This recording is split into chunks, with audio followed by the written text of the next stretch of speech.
안녕하세요. 박재현 쌤입니다. 오늘은 최근에 여러분들이 저한테 많이 질문을 해왔던 선생님 한자는 어떻게 해야 되고 한자는 꼭 공부를 해야 되나요? 한다고 맞출 수 있을까요? 라는 그런 질문들을 많이 받았어요. 그래서 그런 거에 대한 의문을 좀 해결하고자 제가 여러분들 이렇게 도와드릴 겁니다. 라는 안심을 시켜드리는 그런 영상을 한번 만들어 봤습니다. 자, 그럼 여러분 옆에 화면을 따라오시면 됩니다. 저도 화면을 한번 켜볼게요. 자, 제가 만든 PPT인데 여러분들이 한번 보시면 됩니다. 한자 잘 외우자. 제가 질문을 던져봤습니다. 자, 한자를 외워야 돼요. 어쩔 수 없어요. 우리말이 아닌, 특히 표기가 우리 어떤 영어처럼 소리를 나타내는 표기가 아니라 뜻을 담고 있는 표기를 가지고 있는 한자죠. 한자의 특성은 제가 본 수업 때 또 한번 설명을 드릴 거예요. 근데 여기서는 이제 문제 유형을 한번 가지고 한자 공부를 어떻게 해야 될지 정도만 오늘은 간단하게 리뷰를 해보는 수업을 할 겁니다. 한자 잘 외우자? 외우긴 외워야 돼요. 그런데 이 막무가내로 공부해선 절대 단기간에 합격할 수 없습니다. 뭐부터 봐야 되죠? 당연히 출제의 원리부터 알아야 됩니다. 자, 첫 번째 출제 원리는 자, 출제자들이 어떤 방식으로 한자를 묻는지 그거를 보는 거예요. 첫 번째 출제 원리는 표기를 묻는 문제들이 나옵니다. 문제를 볼게요. 한자 표기가 옳은 것은, 그 다음에 한자 표기로 옳은 것은, 자, 마찬가지로 이렇게 한자 표기를 묻고 있죠. 자, 그러면 이 뜻을 물을 때 이 현실이라는 단어, 그 다음에 야박하다라는 말의 단어의 뜻, 근성의 단어의 뜻, 채용의 단어의 뜻, 이 어휘의 뜻을 통해 한자를 먼저 구별해 보자 라는 게 저의 학습 전략입니다. 자, 문제를 한번 볼게요. 자, 한글의 어휘의 의미를 먼저 파악해 보자라는 겁니다. 왜 그런지 한번 예시를 통해서 볼게요. 현실의 실은 우리 현실이라는 단어의 뜻을 한번 생각해 보세요. 현실은 현재 실제로 일어나는 사실이나 상태, 이런 뜻을 우리가 현실적이다 이런 말을 쓰는 거죠. 그런데 한자를 보니까 실자에 집실자가 들어가 있는 겁니다. 자, 집실자는 집가, 집주 이런 식으로 한자의 기본 한자에서 우리가 알아야 되는 실자 중에 하나예요. 거실할 때 그 실자입니다. 자, 근데 여기서는 지금 이 집이라는 의미가 없는 뜻이죠. 이 현실이라는 단어의 뜻 안에는 집이라는 뜻의 의미가 없습니다. 그러니까 당연히 집실자로 쓴 표기가 틀린 표기가 되겠죠. 이때는 열매실자를 써서 현실 할 때 쓰는 실자는 열매실자가 오는 것이 바로 적절한 표기겠죠.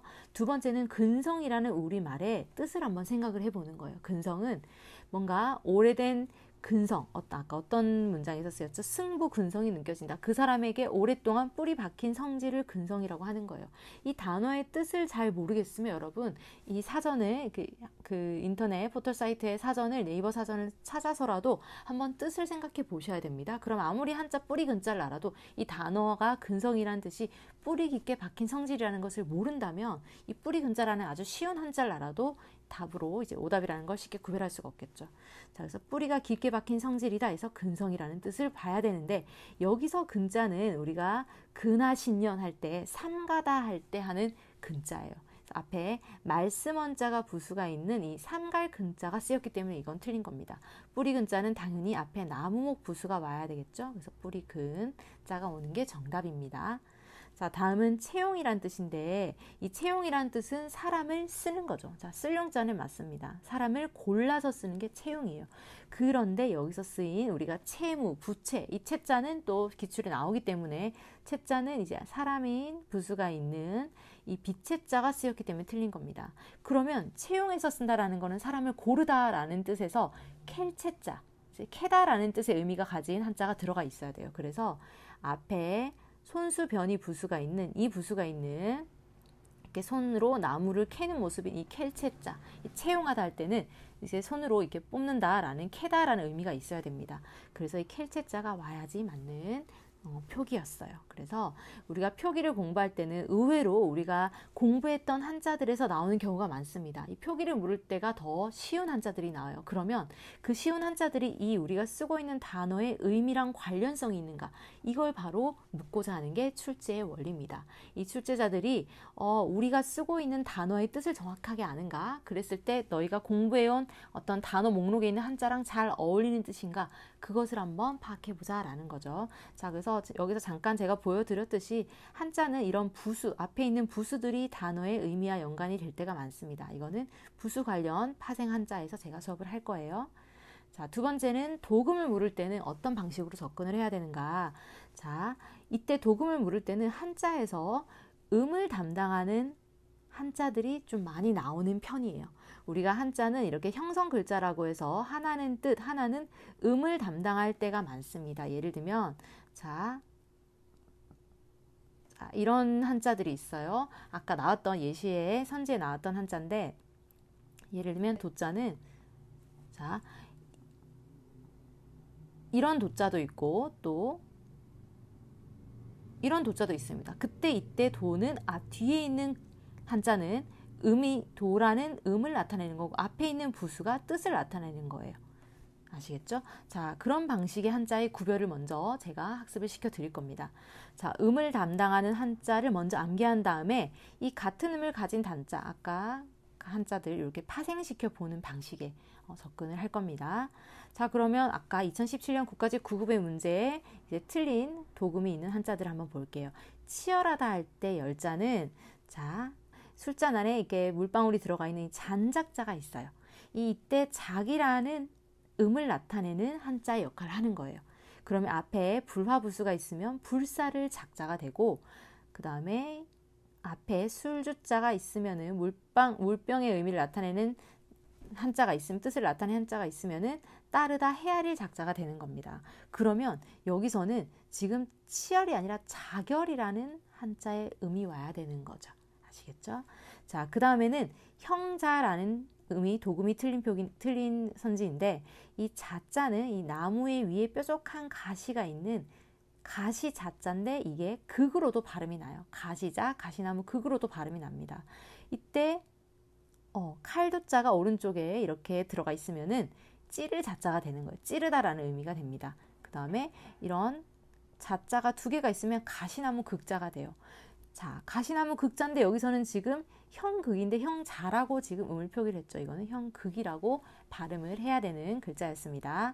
자, 그래서 이렇게 음을 나타내는 한자들을 우리가 같이 이렇게 연계해서 볼 겁니다. 물론 다른 한자들과 이렇게 이음절 한자로 봐서 우리가 익숙하게 그 단어를 구별해낼 수 있는 능력까지도 키우는 게 전략이겠죠. 자, 그 다음에 4번 선지는 이 두 번째 표기에 도금이 잘못됐는데 이거는 이제 쉽게 여러분들이 아주 기초적으로 많이 학습을 했던 이거는 틀렸다는 걸 바로 구별할 수 있었을 거예요.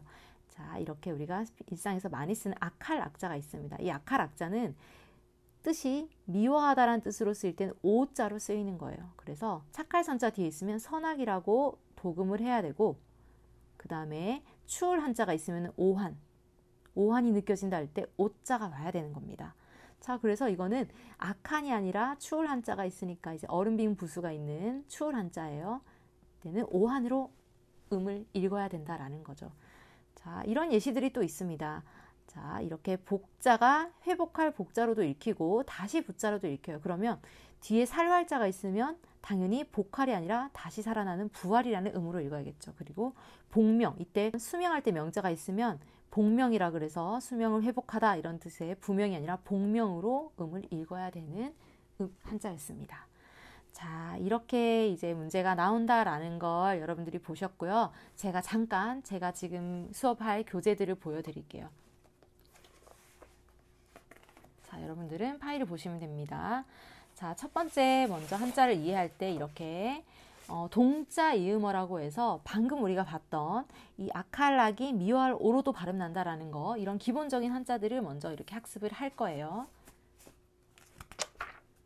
자, 그 다음에는 동음이요. 이런 것들도 도금 혹은 표기에서 문제가 나오겠죠. 표기에서 이 한자 이러한 의미로 가공의 의미도 여러 가지 의미가 있습니다. 이건 한자 하나하나를 가지고 우리가 이 둘 중에서 구별하기 쉬운 한자를 가지고 제가 학습을 시켜 드릴 겁니다. 가상도 마찬가지고 가열 이런 것들이 이제 시험에 나오는 표기를 묻는 시험이 되겠죠. 자, 그 다음은 글자의 모양과 뜻, 또 음과 함께 비슷한 한자들. 여러분들을 함정에 빠뜨리는 뭔가 비슷하게 생긴 모양의 한자들을 가지고 이제 구별을 해보는 연습을 할 겁니다. 자, 이렇게 한자를 알고 난 상태에서 이제 도금 연습을 해보는 거죠.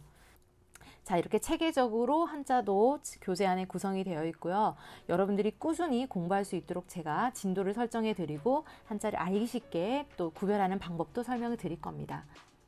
자, 오늘 영상을 계기로 여러분들의 수험 생활에 도움이 될 만한 컨텐츠들을 제가 이렇게 짧게 영상으로 올리는 노력을 해볼 테니까 여러분들도 2023년까지 지치지 않고 검찰직 시험 단기 합격을 위해서 완주하시기를 바랍니다. 응원합니다, 여러분. 화이팅!